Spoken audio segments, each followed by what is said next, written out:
সুখবর বন্ধুরা, এমটিএস এর ভ্যাকান্সি বেড়ে গিয়েছে।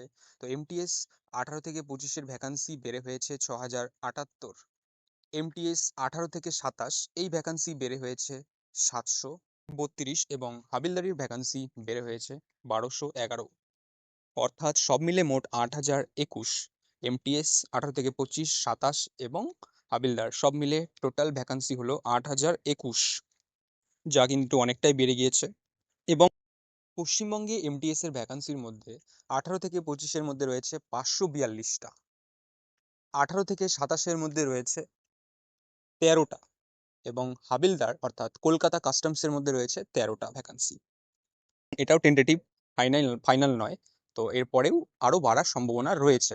যখন এক্সাম প্রসেস সম্পূর্ণ কমপ্লিট হয়ে যাবে তারপরে আবার বাড়ার কিন্তু একটা সম্ভাবনা রয়েছে।